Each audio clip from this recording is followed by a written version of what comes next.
Imaginez une poussière si fine qu'elle échappe à l'œil nu, mais capable de voyager d'un océan à une montagne, puis jusque dans votre sang. Cette poussière a un nom, le microplastique. Notre histoire commence là où tout semble paisible, au bord de l'eau. Mais le voyage que nous allons suivre se déroule bien au-delà des vagues. Chaque bouteille abandonnée, chaque sac oublié subit le même destin. Le soleil, le vent et les vagues les brisent encore et encore, jusqu'à devenir des fragments plus petits qu'un grain de sable. Ces morceaux, plus fins qu'un cheveu, naissent aussi dans des lieux inattendus. Une fibre libérée par un pull en polyester, une microbille dans un gommage pour le visage.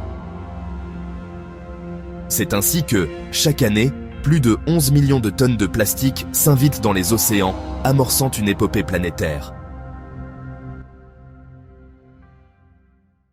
Emportés par les courants, ces fragments descendent dans les abysses ou voyagent sur des milliers de kilomètres. Mais leur ambition ne s'arrête pas là. Le vent s'en mêle. Il les porte dans l'atmosphère, les mêle aux nuages et les redépose sous forme de pluie jusque sur les cimes de l'Himalaya ou dans la neige de l'Arctique. Le monde entier devient une scène invisible où le plastique danse sans fin. À ce stade, notre récit devient personnel, car ces particules trouvent leur chemin jusque dans notre quotidien, dans l'eau en bouteille ou du robinet, dans le sel marin, dans un morceau de poisson ou de miel. Mais ce n'est pas tout, nous les respirons aussi. Chaque fois que nous plions un vêtement synthétique ou que la poussière danse dans un rayon de soleil, quelques fibres invisibles se glissent dans nos poumons.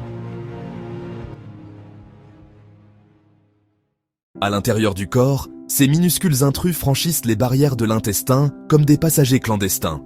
Des analyses ont révélé leur présence dans le sang, dans les poumons et même dans le placenta d'un nouveau-né. Leurs effets exacts restent encore en partie mystérieux, mais des signaux se dessinent. Inflammation discrète, perturbations hormonales, stress du microbiote. Un dialogue silencieux s'installe entre plastique et organisme.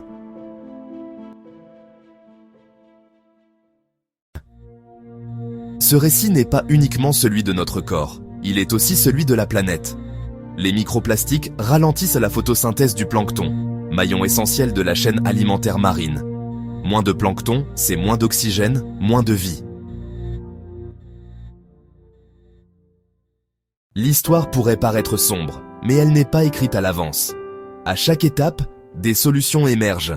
Réduire les plastiques jetables, choisir le vrac, laver les vêtements